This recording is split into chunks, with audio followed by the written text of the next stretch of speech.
Bonjour et bienvenue sur notre chaîne. Aujourd'hui, nous allons explorer un sujet qui peut sembler paradoxal pour beaucoup, la spiritualité de l'argent. Souvent, on oppose ces deux mondes. D'un côté, la quête spirituelle, synonyme de détachement et de valeurs immatérielles. De l'autre, l'argent, symbole du matérialisme, de la possession et parfois de l'avidité. Mais que se passerait-il si je vous disais que l'argent peut en réalité être un outil puissant pour notre croissance spirituelle ? Et si, au lieu de le diaboliser, nous apprenions à l'utiliser comme un levier pour créer un impact positif dans nos vies et dans le monde ? C'est ce que nous allons découvrir ensemble. Pour commencer, il est essentiel de comprendre que l'argent en soi est neutre. Ce n'est ni bon ni mauvais. C'est une énergie, un simple moyen d'échange. Ce qui lui donne sa couleur, sa vibration, c'est l'intention que nous plaçons derrière lui. Pensez-y une seconde. L'argent qui sert à construire un hôpital n'a pas la même énergie que celui issu d'activités illégales. Pourtant, ce sont les mêmes billets, les mêmes chiffres sur un compte. La différence fondamentale réside dans l'intention et l'action qui y sont associées. Notre relation à l'argent est profondément ancrée dans notre éducation, notre culture et nos expériences personnelles. Beaucoup d'entre nous ont grandi avec des croyances limitantes. L'argent ne fait pas le bonheur, les riches sont malhonnêtes, il faut travailler dur pour gagner sa vie. Ces phrases, souvent répétées, créent des blocages énergétiques et nous empêchent de voir l'argent comme ce qu'il pourrait être, un flux d'abondance. La première étape pour transformer notre rapport à l'argent est donc d'examiner nos propres croyances. Prenez un moment pour réfléchir. Quelle est la première pensée qui vous vient à l'esprit quand vous entendez le mot argent ? Est-ce la peur du manque, le stress des factures, ou au contraire, la joie, la liberté, les possibilités ? Cette simple introspection est le point de départ d'un changement profond. Il s'agit de déconstruire les schémas négatifs pour les remplacer par une vision plus saine et plus constructive. L'un des piliers d'une approche spirituelle de l'argent est la pratique de la générosité. Sur le plan spirituel, donner n'est pas une perte, c'est un acte qui crée un flux. En donnant, que ce soit du temps, des compétences ou de l'argent, nous envoyons un message à l'univers. J'ai confiance, je sais que je suis soutenu et que les ressources sont abondantes. Cet acte de foi ouvre les vannes de la réception. C'est la loi universelle du donner et du recevoir. La générosité renforce nos liens avec les autres et avec le monde. Quand vous donnez à une cause qui vous tient à cœur, vous ne faites pas qu'un simple chèque. Vous investissez votre énergie dans un projet qui a du sens pour vous. Vous participez à la création d'un monde meilleur selon vos valeurs. Cet alignement entre vos actions financières et vos convictions profondes est incroyablement puissant. Il nourrit l'âme et donne un sens plus élevé à votre prospérité. Vous cessez d'accumuler pour accumuler et vous commencez à utiliser vos ressources pour manifester vos idéaux. Cela nous amène à un autre point crucial, l'intention derrière la façon dont nous gagnons et utilisons notre argent. Demandez-vous, est-ce que mon travail est aligné avec qui je suis vraiment ? Est-ce qu'il contribue positivement au monde ? Gagner de l'argent en faisant quelque chose que l'on aime et qui a du sens change complètement la donne. L'énergie de cet argent est empreinte de joie, de passion et de créativité. Il devient une extension de votre mission de vie. De la même manière, soyons conscients de la manière dont nous dépensons. Chaque achat est un vote. Quand vous achetez un produit, vous soutenez une entreprise, ses pratiques, ses valeurs. Choisir de soutenir des entreprises locales, éthiques, respectueuses de droits climat de l'environnement, c'est utiliser votre pouvoir financier pour façonner un monde plus juste et durable.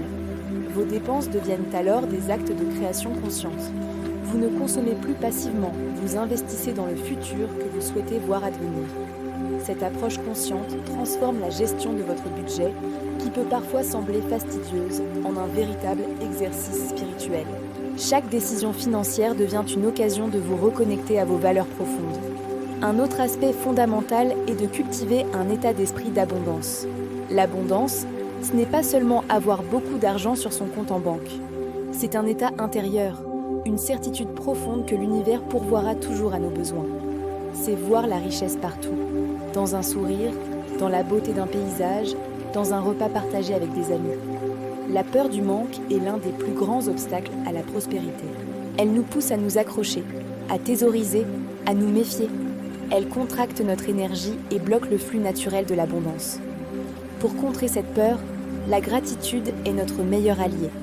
Chaque jour, Prenez le temps de remercier pour ce que vous avez déjà. Même les choses les plus simples. Un toit sur votre tête, de la nourriture dans votre assiette, des personnes qui vous aiment. La gratitude déplace notre focus du manque vers la plénitude. Et ce sur quoi nous portons notre attention grandit. En vous concentrant sur l'abondance déjà présente dans votre vie, vous en attirez davantage. L'argent, lorsqu'il est perçu et utilisé de cette manière, devient un catalyseur de positivité. Il peut vous permettre de prendre soin de vous, de votre santé physique et mentale. Il peut vous offrir le temps et la liberté de vous consacrer à vos passions, d'apprendre, de voyager, d'élargir vos horizons. Il peut vous donner les moyens de prendre soin de vos proches et de votre communauté.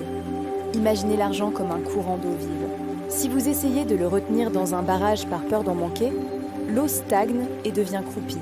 Si, au contraire, vous le laissez circuler, irriguer vos projets, soutenir les autres, créer de la beauté et de la joie, alors le courant reste vif, pur et dynamique. Vous devenez un canal par lequel l'abondance circule, enrichissant votre vie et celle des autres. Il ne s'agit pas d'ignorer les réalités financières ou de vivre dans un monde de bisounours. Les factures doivent être payées et la gestion financière prudente reste importante.